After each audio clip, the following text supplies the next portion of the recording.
अस्सलाम वालेकुम नाज़रीन, आप देख रहे हैं प्रोग्राम हकीकत क्या है। मैं हूं सोनिया सत्ती। नवाज शरीफ साहब की वापसी के हवाले से खबरें गर्म हैं और हतमी फैसला ये हो गया कि किस अक्टूबर को नवाज शरीफ साहब जो है वो पाकिस्तान पहुंचेंगे। और आज इस हवाले से अहम डेवलपमेंट ये हुई है कि इस्लामाबाद हाई कोर्ट ने अल अजीजिया स्टील मिल्स और एवनफील्ड रेफरेंस में साबिक वजीर आज़म नवाज शरीफ की अदालत के सामने सरेंडर करने के लिए हिफाजती जमानत की दरख्वास्तों पर नैब को नोटिस जारी करके कल दलाइल तलब कर लिए हैं।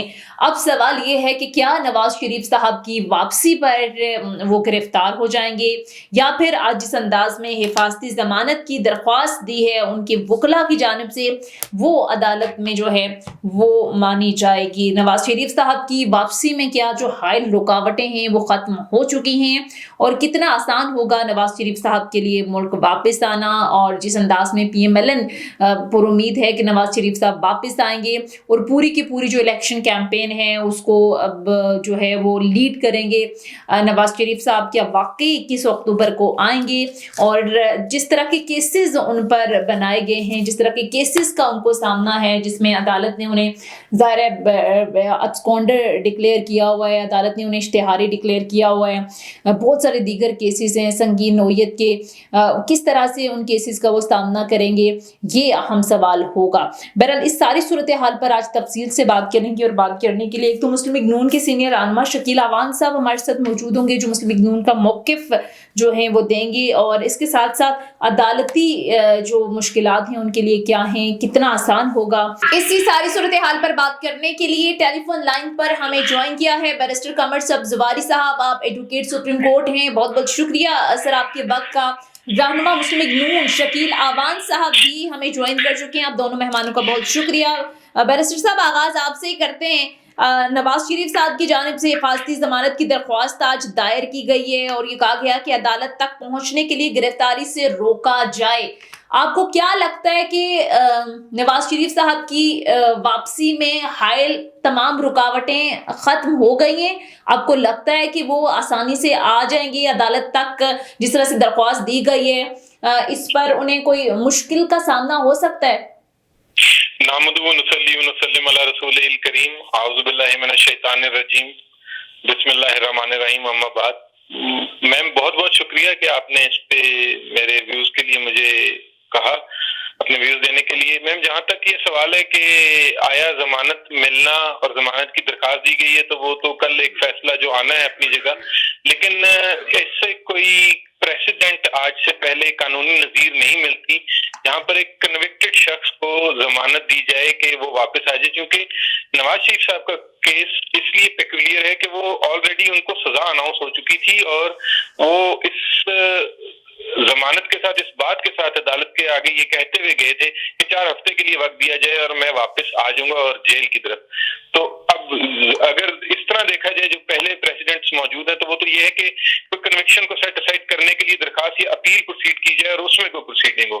तो जमानत जहां तक किसी भी कन्विक्टेड शख्स को देने का सवाल है तो कन्विक्टेड शख्स को जमानत अलबत्ता नहीं दी जाती।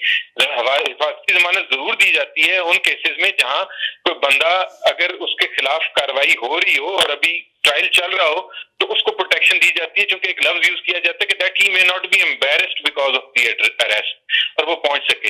लेकिन यहाँ पर चूंकि ये सिलसिला फर्क है तो अब कल बहरहाल देखना होगा कि मोअज़्ज़ज़ अदालत आलिया इस पे क्या फैसला करती है। नहीं तो इस्तिताह में ये कहा गया कि सरेंडर के लिए हिफाजती जमानत मंजूर की जाए, यानी जब तक वो अदालत पहुंचते तब तक गिरफ्तार ना किया जाए। मैम अदालत तक पहुंचने का सवाल, यही तो मेरी अर्ज है कि अदालत तक पहुंचने का सवाल वहां पर पैदा होता है जहां पर उस बंदे को सजा ना सुनाई गई हो। यहाँ पर एक सजा सुना दी गई थी और एक बंदा ऑलरेडी जेल में था। जब वो जो जेल में मौजूद है उसका अदालत तक पहुंचना ना पहुंचना शायद इतना मायने नहीं रखता, जो मेरी अंडरस्टैंडिंग है कानून की। आप ये कह रहे हैं कि कानून ये कहता है कि वो जो लैंड करेंगे तो उन्हें कानून के मुताबिक सजा ना सुनाई गई हो, जिसको सजा सुना दी गई है उसके लिए ये वो जेल से वो जा रहा है इलाज के लिए, तो वो वहां जहाँ से जा रहा है असूलन फिर उसको वहीं वापस आना चाहिए। हाँ, तो मतलब आप ये कह रहे हैं कि नवाज शरीफ साहब के केस में कानूनी तौर पर अगर देखा जाए लीगल पॉइंट ऑफ व्यू से, तो जो वो लैंड करेंगे तो उन्हें गिरफ्तार किया जा सकता है, क्योंकि अदालत पर मुनहसर है कि वो क्या फैसला ये देती है। अदालत का बहरकल अदालत का फैसला है जी, उसमें तो हम तो अदालत को मानते हैं और करते हैं। अदालत की हतमी राय है, तो अदालत कल इसको कैसे डील करती है ये और बात है, लेकिन अदालती नजीर ऐसी कोई नहीं है कि सजा याफ्ता आदमी को जमानत दी जाए। जो बंदा सजा याफ्ता नहीं है मैम, उसको जरूर दी जा सकती है। ठीक है, जहाँ बंदे को सजा मिली हो वहाँ इस तरह की नजीर कोई ऐसी नजर से गुजरी नहीं। अच्छा, कह रहे हैं कि अभी तक कोई ऐसी नजीर नहीं मिली कि मेरी नजर से ऐसी नहीं गुजरी, हो सकता हो लेकिन मेरी नजर में नहीं है। ठीक है, पॉइंट आ गया। शकील अवान साहब, आप इस सारी सूरत हाल को कैसे देखते हैं? अभी बैरिस्टर साहब भी जिस अंदाज में बात कर रहे थे, अब नवाज शरीफ साहब वापस आ रहे हैं, इस्लामाबाद लैंड करेंगे, फिर मीनार पाकिस्तान पर जलसे की भी ज़ाहिर बड़ी गहमा गहमी है, तो आपको क्या लगता है सर, नवाज शरीफ साहब के लिए मुश्किलात अब खत्म हो गई हैं, रास्ते उनके लिए साफ हो गए?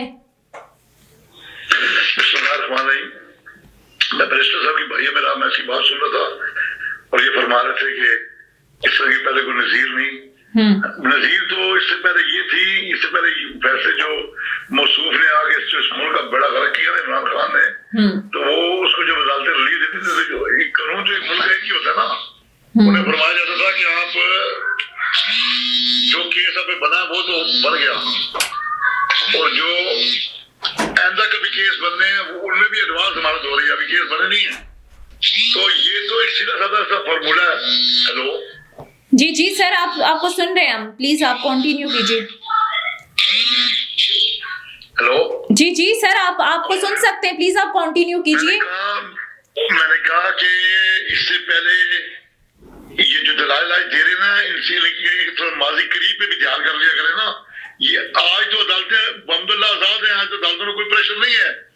जब अदालतों पर प्रेशर था, जब एक जमहूरियत के नाम पर आने वाला इमरान आमर जो इख्तियार उसके हवाले हुआ, तो जब उसकी बेलों की बारी आती थी तो कहा जाता था कि आपने जो मुकदमात है वो भी जो कभी मुस्तकबिल करीब में मुस्तकबाल आप पे होने हैं वो भी आपकी सब में बेले हैं, भले इस दौरान बता ही मार देने का था। कल की बात है ना, कुछ दूर की बात तो नहीं। और 9 मई कौन सा कुछ 100 साल पहले हुआ था। अब रह गया सवाल हमारे केस का। देखिए मियां नवाज कायदे मुहतरम की आमद जो है ना, कोई कानून कहता ना होता तो बस सीधा लाहौर ही जाकर उधर से अब फांसी जमानत होगी, पहले जो होगी एयरपोर्ट से लेकर कोर्ट तक, ठीक है, कि ताकि इस ड्यूरेशन में कोई गिरफ्तारी अमल में ना आए। उसके बाद जब कोर्ट लगेगी, अभी कोर्ट की बेल दी नहीं दी, क्या हुआ उसमें पहले मफरूजों में बात कर रहा हूँ तो फजूल है ना। तो कानून कहता जो है उसको हम तो उस पर अमल कर रहे हैं, हम कानून के मुताबिक सारी प्रैक्टिस कर रहे हैं, और हमें अल्लाह से उम्मीद है इंसाफ होगा। और इंसाफ ये है कि हंसते बसते पाकिस्तान से जब 2017 में मियां नवाज को ये कहकर निकाला था इक़्तिदार से, और वो बड़ा बैरिस्टर साहब पूछे में बड़ा अहल इंसाफ के मुताबिक था कि तुमने बेटे से तनख्वाह ले ली। वो तो ठीक है ना, बैरिस्टर साहब ये कह रहे हैं कि कभी नजीर ऐसी अदालती मिली नहीं है कि इश्तिहारी डिक्लेयर हूँ, अब स्कॉन्डर हूँ और वो आए और उनको गिरफ्तार ना, वो कानूनी लीगल पॉइंट ऑफ व्यू बताते हैं। अब तो अदालत पे मुनहसिर है, अदालत इस पर क्या फैसला देती है।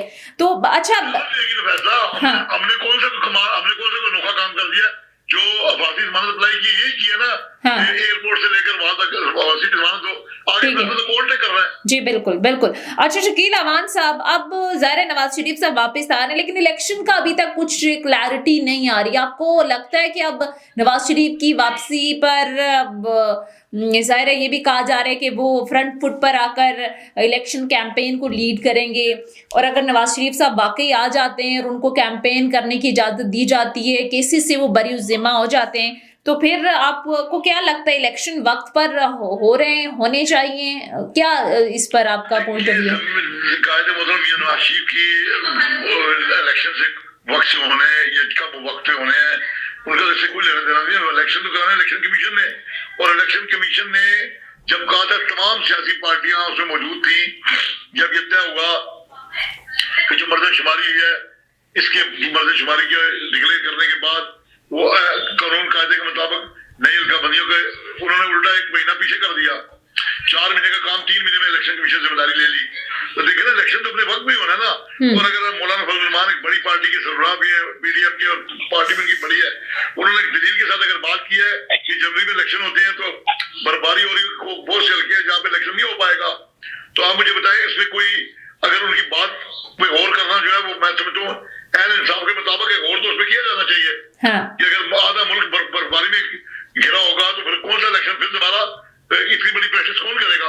चले, वैसे फजलुर रहमान साहब ने कल एक और भी बात की, उसकी तरफ भी मैं आऊंगी, लेकिन बैरिस्टर साहब इलेक्शन के हवाले से आपको क्या लगता है? प्राइम मिनिस्टर मौजूदा निगरान सेटअप ये तो कह रहे हैं कि इलेक्शन कमीशन जब अनाउंस करेगा हम इलेक्शन करा देंगे और अपनी मुकर्रर मुद्दत के अंदर ही होंगे, तो आपको लगता है कि वक्त पर हो जाएंगे इलेक्शन? मैम, अच्छे की उम्मीद रखनी चाहिए। और जहां तक सवाल है कि मियां साहब के वापस आने से, तो मूवर्स एंड शेकर्स में रहे हैं पाकिस्तानी सियासत में, अब काफी अरसे से वो जो आउट हैं और सियासत जैसे किसी का इंतजार नहीं करती है, तो अब उनकी वापसी के बाद पता चलेगा कि सियासी मंजरनामे में उनकी वापसी से कितनी तब्दीलियां आती हैं। और एक मैं अपनी बात की फिर तस्हीह करता चलूं, पहले के कुछ लोगों को सजा सुनाई गई उनकी गैर मौजूदगी में, यहाँ सिर्फ फर्क यह है कि एक सजा सुनाई गई और उसके नतीजे में एक मोहतरम फॉर्मर वजीर आजम जेल चले गए, और जेल से गए इस बात पे कि कुछ अरसे बाद वापस आ जाऊंगा। तो यहाँ ये फर्क है, इसलिए इस तरह की कोई नजीर पहली नहीं मिलती। And I am not carrying brief for anyone कि वो कौन किस तरह क्या हुआ। अदालत में तो ये देखना है कि कानून के म्यार पे परखते हुए क्या आया, वो बंदा जो जेल में था वो जमानत का हकदार है कि नहीं है। तो मियां साहब एक मूवर्स एंड शेकर्स में रहे हैं, अब क्या पंजाब उनसे और पूरा मुल्क उनसे वो मोहब्बत दिखा पाता है या नहीं दिखा पाता, जबकि हमारी यूथ जो है वो more than 60% of the population है। तो ये एक सवाल है जो सियासी मंजरनामे का, तो बाकी अच्छे की उम्मीद रखनी चाहिए कि इंशाल्लाह जरूर इलेक्शन होंगे, क्योंकि सियासी अमल चलेगा ही तो इदारे इंस्टीट्यूशंस अपने कदमों पे खड़े होंगे, लेजिस्लेचर भी, तो इंशाल्लाह बेहतरी भी आएगी। तो उम्मीद तो अच्छी की है जी इंशाल्लाह। सही।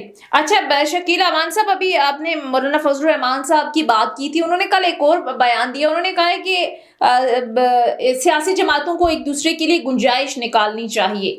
तो आप सर एग्री करते हैं? आज बिलावल ने भी कहा है कि इख्तलाफ राय की गुंजाइश रखनी पड़ेगी। पीपल्स पार्टी का तो ये है कि लेवल प्लेइंग फील्ड सबको मिलनी चाहिए।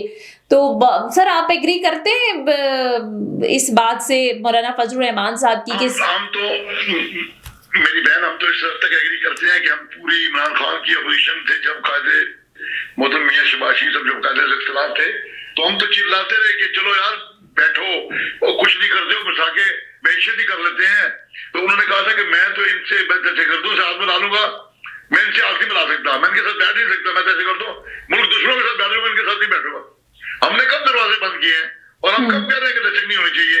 देखिए, जिसने 9 मई का वाकया हुआ, जिसने मुल्क की अहम तरीन जो अदारा है पाक फौज के उन तनसीबात पर हमले किए और जो हमने उसमें मुताबिक वो नहीं की, वो जो उसमें जो एक्शन हुआ वो तो मुल्क के सबसे बड़े जो मुल्क का दफा का अदारा है उसने एक्शन किया और इसलिए किया कि आइंदा कोई इस तरह की साजिश का हिस्सा ना बने।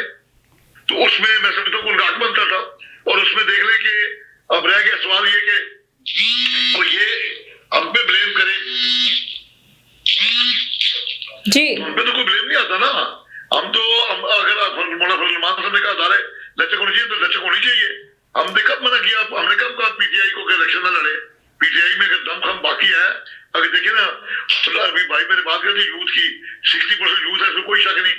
और उसी यूथ को 1 करोड़ नौकरी और 50 लाख घर देने के चक्कर में बर्बाद कर दिया। ठीक है, लेकिन आपको लगता है कि तमाम सियासी जमातों को लेवल प्लेइंग फील्ड मिलनी चाहिए? पीटीआई को भी जिस अंदाज में ये सब कुछ जो भी हो रहा है, आपको लगता है कि देखिए ये आप लोगों ने भी भुगता है ना, नवाज शरीफ साहब 90s में उनके साथ क्या कुछ नहीं होता रहा, और एक टाइम था कि आपने सारी सूरत हाल को देखते हुए मिसाक जमहूरियत भी किया था 2 बड़ी सियासी जमातों ने।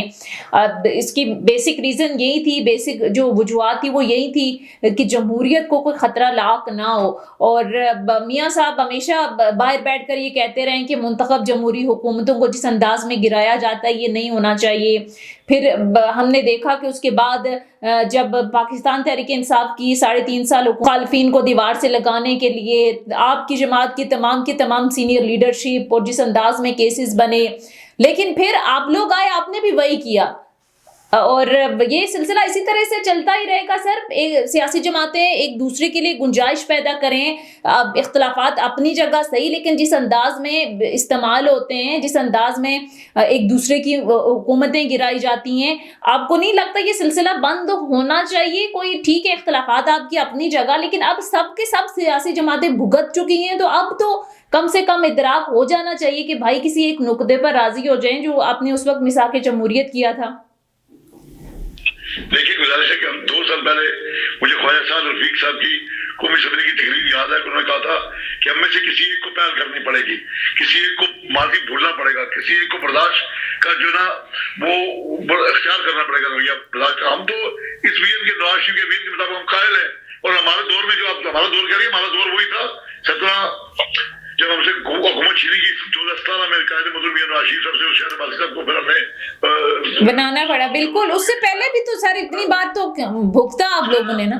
उसके बाद जो हुकूमत आई वो हमारी नहीं थी। नहीं, मैं उससे पहले की बात कर रही हूँ ना। 90s में क्या कुछ होता रहा, कितनी बार नवाज शरीफ साहब हुकूमत में चलते चलते जिस अंदाज में उनको मुल्क बदरी और क्या क्या कुछ नहीं देखना पड़ा। तो माजी से सबक सीखना चाहिए ना। अगर ये सोबतें बर्दाश्त सबसे ज्यादा हमने की, मैं कह रहा हूँ, देखिए ना, परवेज मुशर्रफ से बड़ा कोई चाबर आमर नहीं था।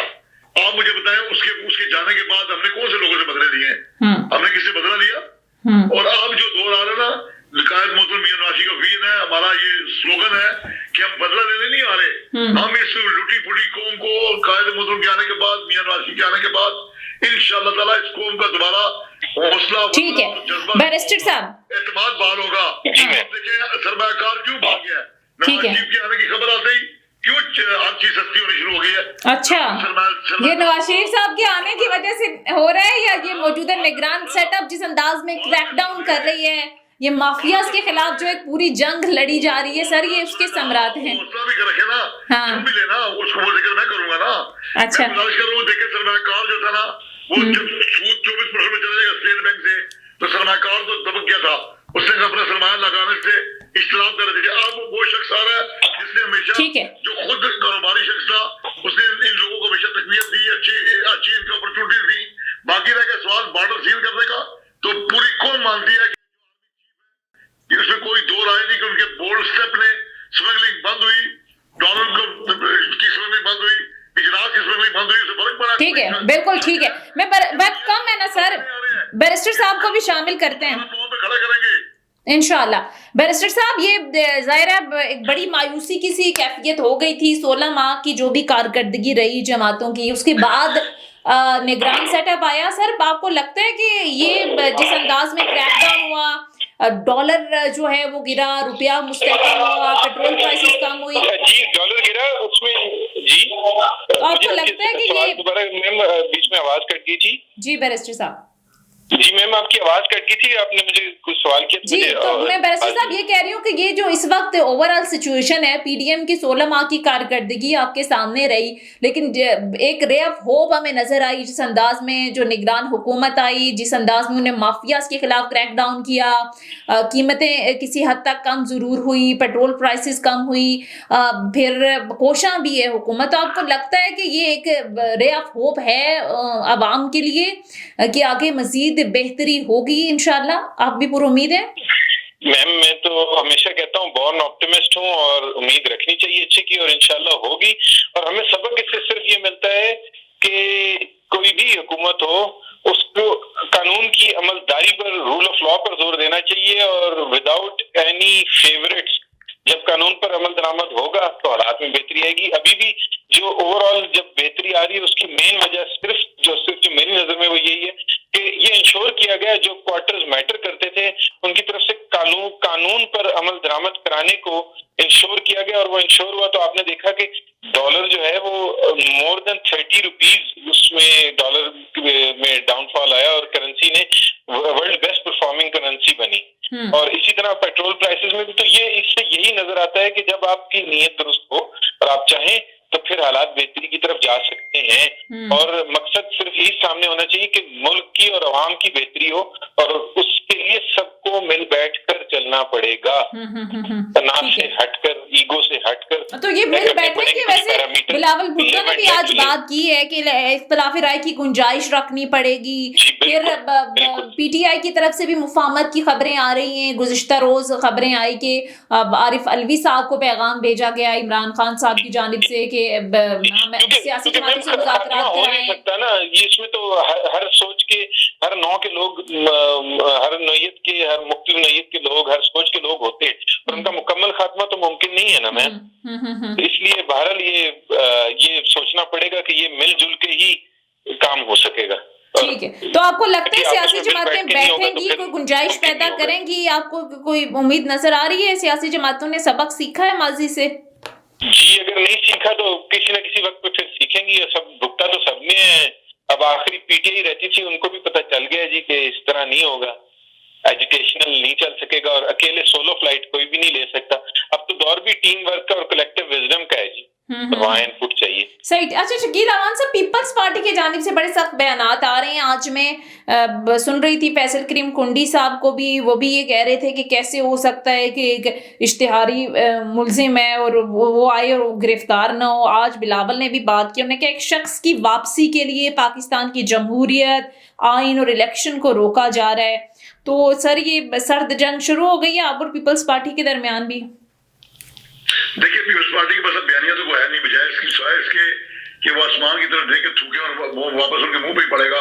अगर इस तरह की बातें करेंगे तो ये जो उन पे सादक आएगी ये मिसाल के ऊपर आसमान की तरफ मुंह करके थूकते हैं तो वापस थूक अपने मुंह पे ही आता है। वो उन्होंने क्या बात कर रही, पंजाब में तो उनका लेने देने कोई नहीं है, बाकी सिंध में उन्होंने 3 बारियां खूब एंजॉय किया है। हो सकता है चौथी बार भी उन्हें मौका मिल जाए, अगर कुछ नहीं की तो कर लेंगे। रह गया ये सवाल कि देखिए आज मियां साहब की वापसी से ना, मैं उस वक्त आपको मैं समझा नहीं पाया शायद, मैंने आपसे कहा कि देखिए जब तक कौम को होप ना दी जाए, जब तक कौम को ये ना बताओ कि कोई ऐसी लीडरशिप हम में अब मौजूद होगी जो हमें पूरा मौका देगी। सरमाकारी का मौका नहीं मिलता, सरमाकार सारे बाहर चले गए। लेकिन किसको नहीं पता कि सरमाया जो है लोगों ने ट्रांसफर करके दूसरे मुल्कों में इंडस्ट्री लगा दी। ठीक है, इस दौर में, हमारे दौर में कभी क्यों नहीं हुआ? इसलिए गुजारिश है कि बाकी रह गया पीस पार्टी का, हमने उनके पीडीएम के गवर्नमेंट अपने उनके साथ मिलकर की वो समझते हैं कि शायद कौम इतनी भुलक्कड़ है कि वो समझेगी कि मुस्लिम लीग नून का ही दौर था 16 महीने का।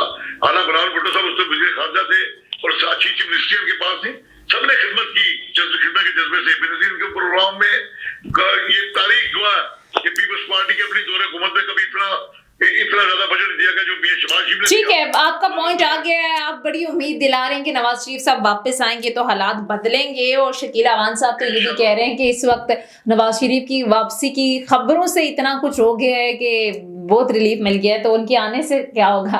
बहरहाल बहुत बहुत शुक्रिया शकील अवान साहब।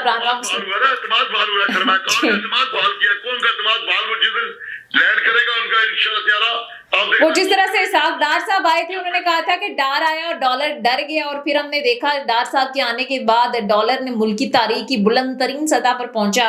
तो ये वो वाला डरना तो नहीं है। डार साहब भी बड़े जीने साहब, लेकिन मियां नवाज शरीफ मेरी तरह कारकुन है। कायद मियां नवाज शरीफ का अपना विजन है, उन्होंने इस मुल्क में 3 बार इक़्तिदार में डिलीवर करके दिखाया। ठीक है, उन्होंने पाकिस्तान को एटमी कुव्वत का फैसला करके दिखाया, उन्होंने सी पैक ला के दिखाया, उन्होंने मोटरवे बना के देखे ना। उनसे उनकी किस बात किया?